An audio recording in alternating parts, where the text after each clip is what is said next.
Ayan, punong-puno tayo ng good vibes, punong-puno tayo ng positive thoughts dahil sa kakapanood ng vlog ni na Katrina Halili at Chris Lawrence or ng KKK family. Grabe, no? Everyday ang banding ng KKK. Everyday, sila Katrina Halili at Katie Labs nandun sa kondo ni Mr. B. Dahil masama ang pakiramdam ni Mr. B.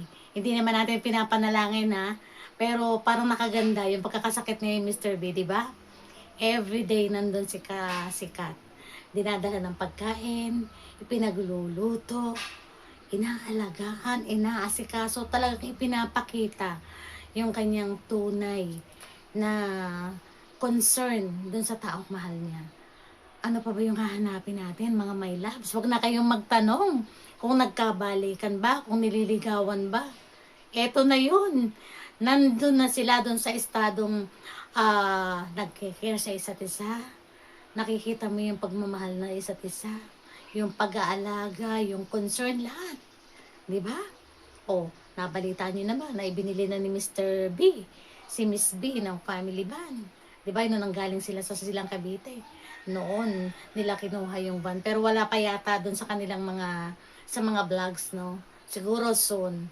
Pero talagang unti-unti nang inilalagay sa pwesto yung kanyang mag-ina. Nilalagay na niya sa dapat na kalagyan yung kanyang pamilya. Si Mr. B talagang priority niya na ngayon yung KKK family. Grabe, no?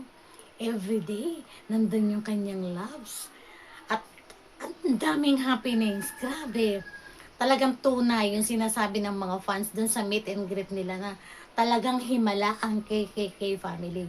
Tunay na nakakapagpagaling ang KKK family. Bakit hindi?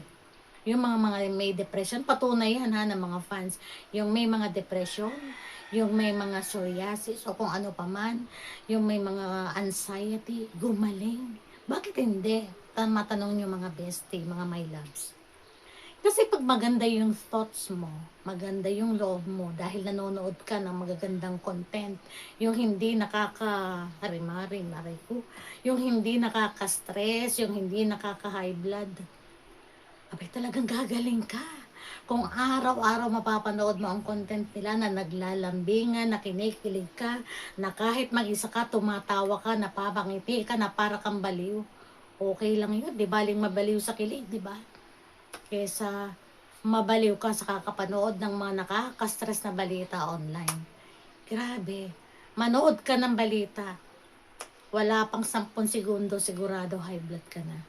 Sa nangyayaring gulo, sa nangyayaring napakaingay na paligid ng ating bansa, ng ating paligid. KKK family lang ang tutukan nyo, sigurado. Yes, kasi maganda yung nararamdaman mo eh. Pag maganda yung nararamdaman mo, maganda yung naiisip mo, pati yung binubukan ng bibig mo, yung mga sinasabi mo, magaganda rin. Kasi nakikita mo dun sa vlogs nila, na parang talagang inspirasyon sila everyday. Kita nyo naman mga my loves ha. 62 na ako. Talagang mukhang 65 na, joke lang. Pero talagang ang mindset ko iba, grabe. Malaking bagay sa akin yung KKK family dun sa pagbablog ko. Lahat. Sa everyday life ko, talagang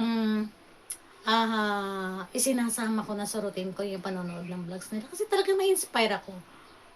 Nakaka-good vibes talaga. Kaya kayo mga my loves, kung gusto nyong mag-good vibes, kung gusto nyong gumanda, kung gusto nyong bumata, KKK family ang sagot mga my loves. Manood na kayo, panoorin nyo yung lahat ng mga vlogs ni Katrina Halili and Chris Lawrence. At talaga namang mai-inlove kayo, kikiligin kayo. Gagaan ang pakiramdam nyo. So, see you again mga my loves. At talagang tayo manonood pa ng vlogs nila para tayo, naku, ewan. Basta, pampagod vibes ang kanilang mga vlogs. Bye!